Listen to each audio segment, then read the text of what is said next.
Hello नमस्कार आदाब सत श्री अकाल। आप सभी का खूब स्वागत अभिनंदन और खैर मकदम है हमारे इस यूट्यूब चैनल पर। आज हम शुरुआत करने वाले हैं कक्षा 10 की एनसीईआरटी की जो गणित की किताब है उसके बारे में। कक्षा 10 की जो गणित की किताब है उसमें आप लोगों को 15 चैप्टर दिए गए हैं। उसमें से जो पहला चैप्टर है उसकी शुरुआत आज हम करने वाले हैं। दोस्तों मैं आप लोगों को ये चैप्टर स्टार्ट करने से पहले बता दूं कि आप लोगों को ये जो चैप्टर है वो कैसे ही अब आप लोगों की डेली लाइफ में यूज आने वाला चैप्टर नहीं है। क्योंकि जैसे आप लोग अगर देखते हो कि क्षेत्रफल और परिमाप वाला जो वो चैप्टर है वो चैप्टर आप अपनी डेली लाइफ में यूज कर सकते हो। जैसे कि आप लोगों के बड़े बुजुर्ग होंगे, दादाजी होंगे या पिताजी होंगे, वो खेत में जाते हैं। खेत में जाने के बाद में वो बताते हैं कि इतना किलोमीटर जो है इसकी ये वाली लंबाई है और इतना मीटर ये वाली लंबाई है। तो बेटा कुछ कैलकुलेशन करके बताओ कि हमारे इसके चारों तरफ अगर हमें बाड़ लगानी है तो वो कितना हमें तार की आवश्यकता होगी या फिर कितनी हम वो जाली वगैरह करते हैं वो जाली लाने की जरूरत होगी। और कुछ ऐसा स्क्वायर जैसा बना के दे देते हैं, जैसे घरों में कुछ पशुओं को रखने के लिए कुछ जगह बनाते हैं तो उसके ऊपर वो प्लास्टिक लगाना होता है। या फिर कुछ लोग अपने वो जो क्या बोलते हैं उनको खफरेल वगैरह लगाते हैं तो उनकी जो स्क्वायरिक फुट होती हैं उसके बारे में पूछ लेंगे।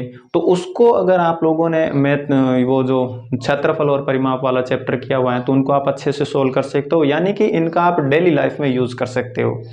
लेकिन हमारी जो ये पहली प्रश्नावली है वास्तविक संख्याएं, ये पहली प्रश्नावली का ऐसा डेली लाइफ में कोई यूज नहीं है कि आप इसमें कुछ प्रयोग करके अपने घर में कुछ कर लोगे।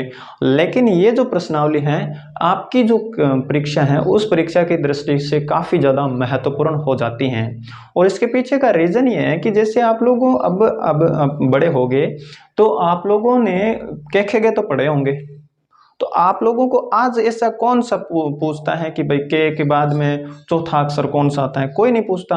लेकिन आप लोगों ने पढ़े तो होंगे, सारे याद किए होंगे, तो वो एक आप लोगों की बेसिक अंडरस्टैंडिंग यानी कि सीखने की जो पहली कड़ी है वो यहाँ से स्टार्ट होती है। आप लोगों ने न्यूटन के नियम भी पढ़े होंगे साइंस में, लेकिन आप लोगों को न्यूटन के वो जो नियम है वो प्रयोग तो होते हैं, सीधी सी बात है प्रयोग होते हैं। लेकिन इससे कोई पूछता है क्या कभी कि न्यूटन का जो नियम है दूसरा नियम क्या है, न्यूटन का पहला नियम क्या है? ऐसा कोई नहीं पूछता। वो आप साइंस में जब जाते हो, साइंस में जब प्रयोग करते हो तो वहां पर लगते हैं, आप क्वेश्चन में जब लिखते हो तो वहां पे लगते हैं। इसी प्रकार की ये जो प्रश्नावली है ये प्रश्नावली है, इसका आप लोगों की डेली लाइफ में कोई यूज नहीं है। लेकिन ये जो प्रश्नावली है एक तरीके से आप लोगों ने हिंदी की व्याकरण पढ़ी होगी तो उसमें आप लोगों ने संज्ञा भी पढ़ी होगी, सर्वनाम भी पढ़े होंगे, विशेषण भी पढ़े होंगे। उसमें आप लोगों ने पढ़ा होगा कि भाई व्यक्ति अगर संज्ञा है तो व्यक्तित्व उसका जो है, जैसे बचपन के बारे में पढ़ा था तो बचपन बच्चा अगर है तो वो एक व्यक्ति है, तो बचपन हो गया तो वो उसकी एक अवस्था हो गई। तो ऐसे आप लोगों को कोई पूछता थोड़ी है कि बचपन क्या है, बच्चा क्या है, वो नहीं पूछते। लेकिन वो एक बेसिक अंडरस्टैंडिंग उसकी जो थ्योरम चलती रहती है तो उसके बारे में ये बात होती है।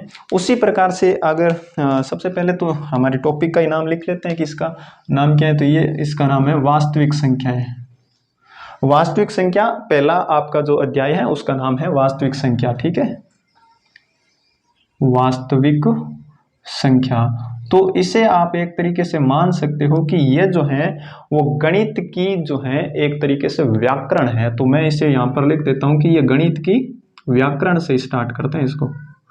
ये गणित की क्या है? व्याकरण है, गणित की व्याकरण, ठीक है। जैसे अगर मैं आप लोगों से आज पूछूं कि भाई सम संख्या कौन सी होती है तो आप में से अधिकांश लोग, सारे लोग यही कहेंगे कि यही सम संख्या वो संख्या होती है जिसमें कि 2 से पूरा पूरा भाग चला जाता है या 2 से पूरी पूरी जो संख्या कट जाती है वो सम संख्या है।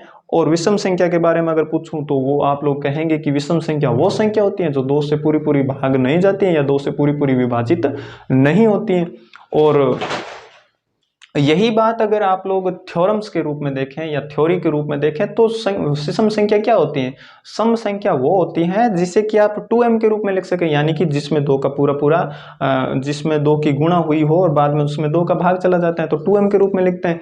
और दूसरी तरफ अगर आप विषम संख्या के बारे में देखें तो विषम संख्या क्या होती है, तो विषम संख्या 2m+1 होती है, यानी कि जो 2 से भाग जाता है उससे 1 ज्यादा होती है, तो उसमें 2 का पूरा पूरा भाग नहीं जाएगा। तो ये जो है बात है, आप लोग कभी कहीं यूज थोड़ी करते हो, तो ये जो एक थ्योरी की चीज है, उसी प्रकार ये जो थ्योरी की चीज है वो आप लोगों की ये पहली प्रश्नावली है। अब पहली प्रश्नावली के पहले तो अपन नाम की बात करते हैं, तो वास्तविक संख्या नाम है इसका। तो वही वास्तविक संख्या का मतलब क्या हुआ? वास्तविक संख्या का सीधा सा मतलब है कि रियल नंबर, यानी कि जो संख्या वास्तव में है वही वास्तविक संख्या है ना। मतलब जो संख्या आप लोगों को वास्तव में मिलती है वही वास्तविक संख्या है। तो आप लोग कहोगे कि भाई मैं तो यहाँ पर 2 लिखता हूँ, 3 लिखता हूँ, 5 लिखता हूँ, कुछ भी लिख दो, 1 2 3 4 जहां से आप लोगों को मन करे वो संख्या लिखता हूँ, तो ये क्या वास्तविक संख्या? हाँ बिल्कुल है, ये वास्तविक संख्या है। तो अब आप लोग कहोगे कि सर नहीं नहीं नहीं, मैं तो वो माइनस में भी लिखता हूँ, ऐसे इस 2 को -2 भी लिखता हूँ, -3 भी लिखता हूँ, -5 भी लिखता हूँ, तो क्या ये भी वास्तविक संख्या? हाँ बिल्कुल है, ये भी वास्तविक संख्या ही।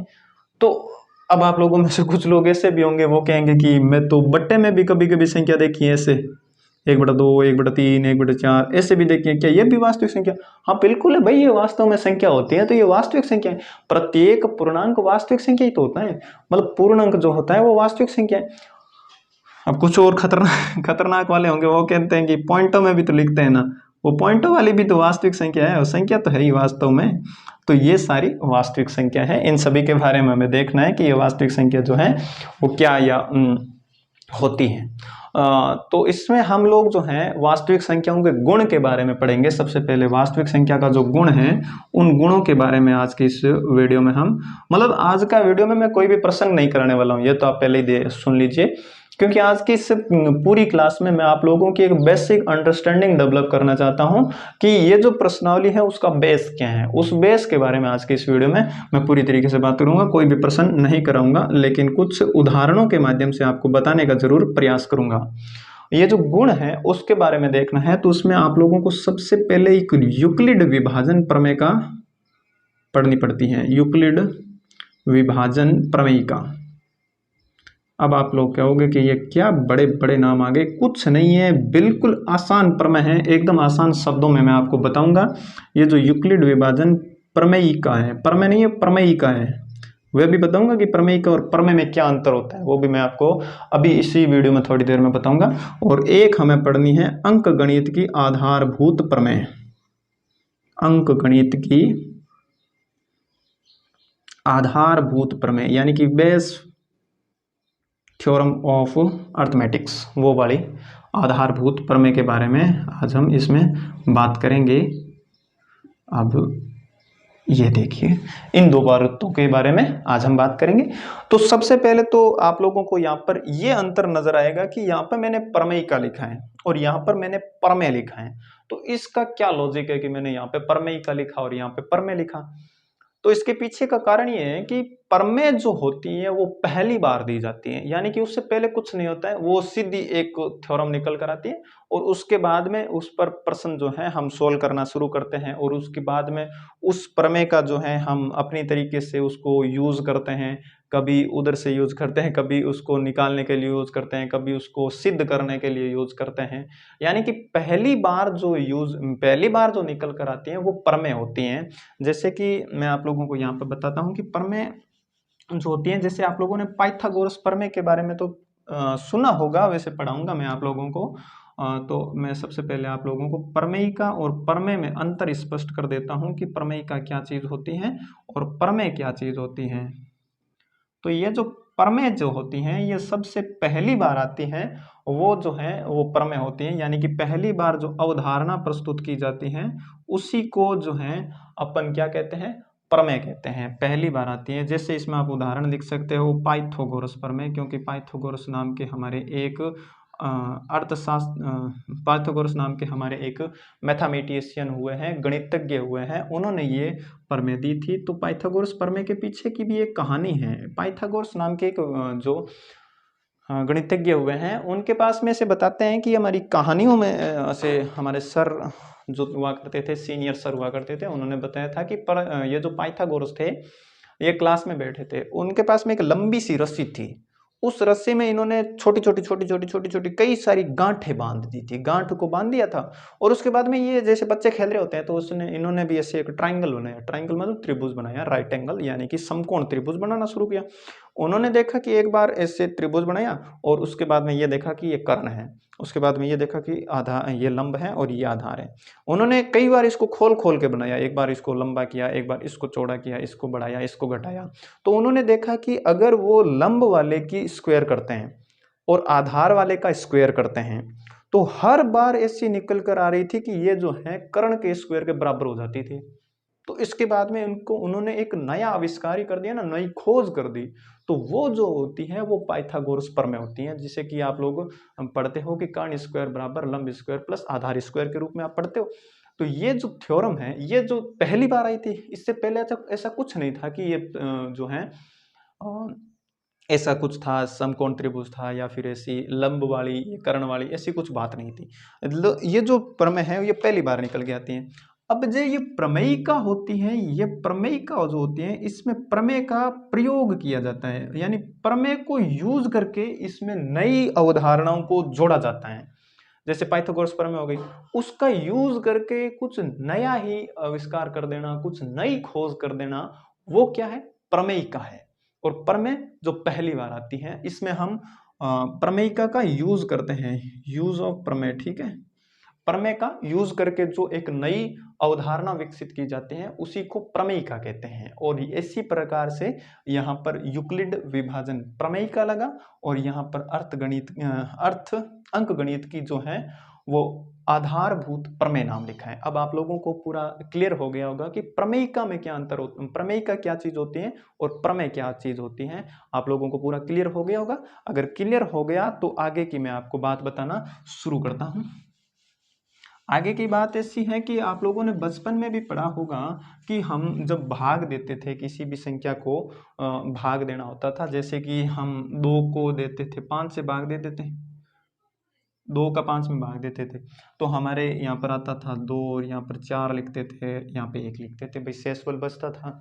और हमारे टीचर से बताया करते थे कि इसको अगर चेक करना हो, इसको अगर देखना हो कि ये सही आया उत्तर या गलत आया, तो आप लोग खुद ही चेक कर सकते हो। वो कहते थे कि ये जो तूने पहले भाग दिया है, उस संख्या का भागफल में गुणा कर दे, और उसके बाद में जो शेषफल बचा है, उस शेषफल को जो है तू प्लस कर दे। यानी कि ये जब इसमें जोड़ देते थे, तो ये वाली जो संख्या है वो वापस आ जाती थी। यानी कि हमारे उस टाइम भी एक प्रमेय चलती थी, उस प्रमेय को आप क्या कहते थे, भाज्य। यानी कि ये 5 बराबर किसके होगा, भाजक, यानी कि ये वाला जिसे भाग दे रहे हैं अपन, ठीक है। और इनटू किससे, भागफल, जो भी भागफल आता था, और उसमें अगर हम शेषफल जोड़ देते थे, तो ये वाली संख्या जो है वो वापस निकल कर आ जाती थी। ये बात आप लोग बचपन से पढ़ रहे हो, और इसे आप ये थ्योरम भी आप लोगों ने पढ़ी होगी। तो ये बात जो है आप लोगों ने पहले ही पढ़ रखी है, क्योंकि इसमें जो है आप लोगों ने देखा होगा कि आप लोग बचपन में इस प्रकार से सोल्व भी करते होंगे, सारे ही करते हैं, और टीचर्स करवाते भी हैं कि अगर आप लोगों को समझ में नहीं आए और देखना हो कि ये मेरा सही है या गलत है, तो उसकी जांच करने के लिए ये यूज करते थे। और इसी थ्योरम का यूज करके हमारे ये जो यूक्लिड जी हैं, इन यूक्लिड जी ने एक नई थ्योरम निकाल दी, उसको हम प्रमेयिका कहते हैं। इन्होंने कहा ये जो भाज्य है, इसको आप मान लो ए, नहीं, इस जो ये जो भाज्य है इसको आप मान लो ए, ये वाला, और जो भाजक है उसको इन्होंने कहा कि ये भाई बी है, ठीक है। और इन्होंने जो भागफल आया उसको इन्होंने कहा कि ये क्यू है, और जो नीचे शेषफल बचता है उसको आर कह दिया। अब आप कहोगे कि क्या इतना सा कहने से इनका नाम इतना हमारी गणित की किताब में आ गया। अरे नहीं, इन्होंने कुछ थ्योरम और भी दी थी। ये नाम तो इन्होंने मतलब थ्योरम को आसान बनाने के लिए, नंबर में जब ऐसे छोटे छोटे अक्षरों में जब लिख लेते हैं तो वो आसान हो जाता है। हर बार ऐसे लिखना मुश्किल होता है ना, कि भाजक, भाज्य, भागफल, शेषफल, ऐसे लिखना मुश्किल होता है। तो इन्होंने इस वाले को कह दिया कि ये ए है, इस वाले को कह दिया कि ये बी है, इस वाले को कह दिया कि ये क्यू है, और नीचे जो शेषफल आया रिमाइंडर उनको इन्होंने आर कह दिया।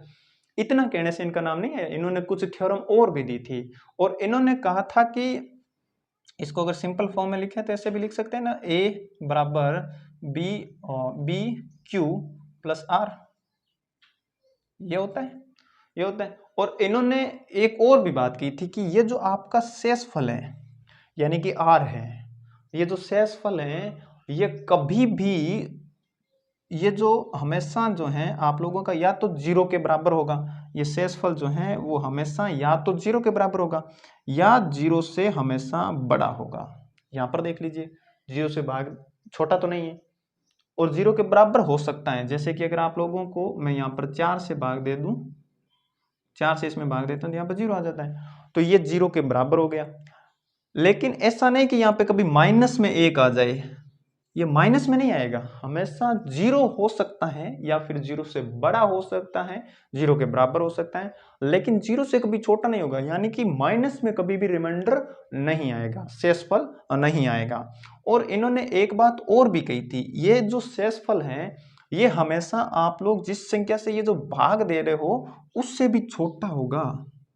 यानी कि आप लोगों का ये जो भाजक है, यानी कि ये जो आप जिससे भाग दे रहे हो, जो भाग वाले बाहर लिखा है उससे हमेशा बड़ा होगा। यहाँ पर देख लीजिए, यहाँ पर भाजक क्या है 2, शेषफल क्या है 1, यानी कि बड़ा हो गया ना। ये जो है वो बड़ा होता है हमेशा और शेषफल हमेशा छोटा होता है। तो इसमें छोटे वाला मुंह किसकी तरफ है, आर की तरफ है ना, यानी कि शेषफल हमेशा छोटा होगा और हमेशा होगा। यहाँ पर भी देख लीजिए, कुछ भी संख्या देख लीजिए, शेषफल हमेशा छोटा होगा किससे, भाजक से। ये बात इन्होंने एक थ्योरम के रूप में इन्होंने दी थी, तो इसे आप लोगों को विशेष तौर से याद कर लेना होगा। और एक ये जो बात है इसे आप लोग हम यूज भी करेंगे आगे और सारी चीज आप लोगों को समझ में आती चली जाएगी। अब इतनी बात के अलावा इन्होंने जो बात कही थी उसकी वजह से इनका जो नाम है वो आप लोगों की गणित की किताब में आया है, क्योंकि इन्होंने ये जो थ्योरम थी ये तो पहले से ही चलती थी। इन्होंने कहा था कि भाई आप लोग ये जो यूज करते हो इसकी वजह से हम एचसीएफ निकाल सकते हैं। एचसीएफ और एलसीएम के बारे में आप लोगों ने सुना होगा और निकाले भी होंगे, एचसीएफ और एलसीएम के बारे में सुना होगा। इस एचसीएफ की फुल फॉर्म होती है हाईएस्ट कॉमन फैक्टर, यानी कि ऐसी संख्या जिस संख्या का भाग जो दो संख्या दी गई है उसमें जा सके और वो संख्या बड़ी से बड़ी होनी चाहिए। जैसे कि इसका आप फुल फॉर्म लो लिख लीजिए और इसका होता है लीस्ट कॉमन फैक्टर, ठीक है। और जैसे कि मैं आप लोगों को यहाँ पे एक उदाहरण से बताता हूँ कि 9 ले लिया मैंने और ले लिया 30, ठीक है। इसको मैं भाग देता हूं, या फिर आप लोग ऐसे ही निकालते होंगे, पहले तो एचसीएफ ऐसे ही निकालते हैं, लेकिन हमें अब जो है एचसीएफ ऐसे नहीं निकालना, हमें यूक्लिड विभाजन प्रमेय से निकालना है। लेकिन पहले कैसे निकालते थे, ऐसे ही तो निकालते थे, इसमें 3 का भाग देते थे, यहाँ पे 3 आ जाता था, यहाँ पे 1 आ जाता था, फिर यहाँ पे 2 का भाग देते थे 15 आ जाएगा, फिर 3 का भाग देंगे तो यहाँ पे 5 आ जाएगा, फिर 5 का भाग देंगे तो 1 आ जाएगा। यहाँ पर जो दोनों में सबसे ज्यादा कॉमन हुआ करता था उसको ले लेते थे और वो हमारा एचसीएफ हो जाता था। इसका मतलब ये है कि ये जो 3 है ये सबसे बड़ी संख्या है जो दोनों को भाग दे सकती है, ठीक है। एलसीएम का मतलब होता है दोनों में भाग जा सकता है, ठीक है ना। मतलब एलसीएम का मतलब तो ये होता है कि 9 का भी जिसमें भाग जाएगा और 30 का भी जिसमें भाग जाएगा। लेकिन एचसीएफ का मतलब ये होता है कि इस संख्या, ये सबसे बड़ी संख्या है कि इसमें इस 9 में भी भाग जाएगा और 30 में भी भाग जाएगा। आप अगर बड़ी लेके देखें कि पर 6 लेके देखें, क्योंकि 6 का भाग इधर तो जा सकता है लेकिन इधर नहीं जा सकता, 2 का भाग इधर नहीं जाएगा, यानी कि ये सबसे बड़ी संख्या है जो दोनों संख्याओं को काट सकती है, दोनों संख्या में इसका भाग जा सकता है पूरा पूरा, ठीक है। ये होती है एचसीएफ की कहानी। मैंने आप लोगों को एचसीएफ के बारे में बताया और अब मैं आप लोगों को बताता हूं कि ये जो यूक्लिड थे ये कैसे बताते हैं कि ये हम एचसीएफ कैसे निकालते हैं। यूक्लिड ऐसे बताते हैं कि आप जो ये थ्योरम है हमारी यूक्लिड वाली, यूक्लिड ऐसे कहते हैं कि आप लोगों को अगर कहते हैं कि 9 और अगर 30 का एचसीएफ आप लोगों को निकालना है ना, 9 और 30 का, जैसे 9 और 30 में उदाहरण के लिए ले सकता हूं, आप लोग कोई भी संख्या ले सकते हो यहाँ पर, ठीक है। तो ये कहते हैं कि सबसे बड़ी वाली जो संख्या है उसको पहले रख दो अंदर, ठीक है, रख दिया, और छोटी वाली जो संख्या है उसको रख दो बाहर, रख दिया। अब भाग दो तो कितनी बार जाएगा, 9 3 27 आएगा, बचेगा कितना 3, ठीक है। अब 3 को फिर बाहर रख दो और जिस संख्या से हमने पहले भाग दिया था उस संख्या को फिर से अंदर ले आओ। ये ले आए भाई, 9 से ही भाग दिया था, उसको फिर से अंदर ले आए, फिर भाग दिया तो लो भाई दे दिया, 3 बार में पूरा चला गया। अब यूक्लिड यहां पर कहते हैं, यहां पर ये 0 आ गया, तो यूक्लिड यहां पर कहते हैं कि जब 0 आ जाए ना, उस टाइम जो आपकी संख्या का भाजक था ना, वही इस संख्या का क्या होगा, HCF होगा। HCF क्या होगा, इस टाइम हमारा भाजक क्या है 3, तो इस संख्या का विभाजक इस संख्या का जो HCF है वो क्या होगा 3 होगा। ये यूक्लिड विभाजन प्रमेय है, इससे हम समझते हैं। तो इससे अगर आप स्टेप के रूप में लिखना चाहें तो वो कैसे लिख सकते हैं, यानी कि हमारे जो यूक्लिड वाली जो थ्योरम थी उसके अनुसार हम कैसे लिख सकते हैं। इसमें पहले लिखेंगे, क्या लिखेंगे, भाजक, यानी कि भाज्य लिखेंगे पहले ना, भाज्य बराबर किसके होता है, भाजक इंटू भागफल प्लस किसके होता है, शेषफल के। ये जो शेषफल है वही होता है, और वही तो चीज यहाँ पे हुई है।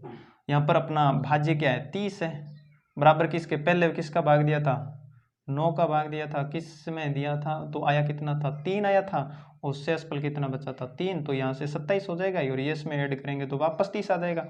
और दूसरे वाले चरण में अपने क्या किया था, यहाँ पर कितना था 9 था भाई, ये इस तरफ आ जाएगा, ठीक है 9 था, और इसमें अपने भाग किसका दिया था 3 का दिया था, भागफल कितना आया था 3 आया था, और शेषफल क्या आया था 0 आया था। अब अगर शेषफल 0 आ गया तो इस टाइम हमने जो भाजक है वही जो इस संख्या का HCF होगा। ये बात कहते हैं यूक्लिड जी हमारे, ठीक है ना।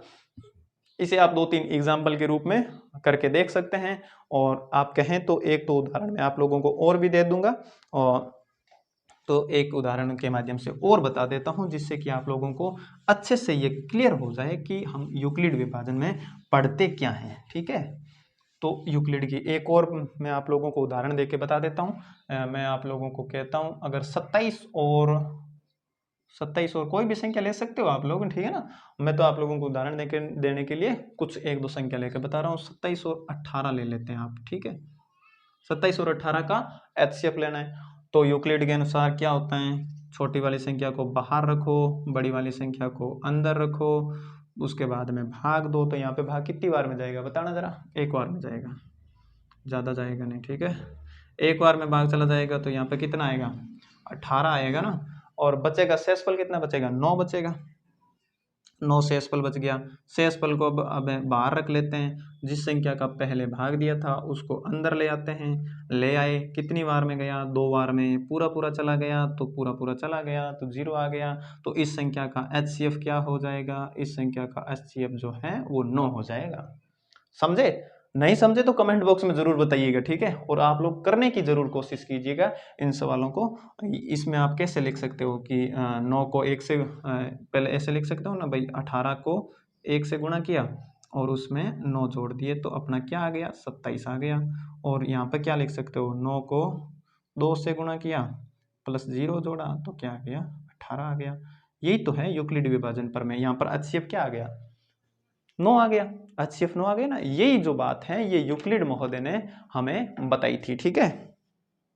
और इस यूक्लिड विभाजन को आप लोग आगे की कक्षाओं में पूरी अच्छी तरीके से समझ जाओगे जब हम किताब के जो प्रश्न हैं उन किताब के प्रश्नों को सॉल्व करेंगे। और जल्द ही आप लोगों को कल या आज दूसरा वीडियो देखने को मिलेगा, उसमें आप लोग आगे की जो कक्षाएं हैं हम उदाहरण से शुरू करेंगे और सारी चीज़ आप लोगों को कवर करवाएंगे।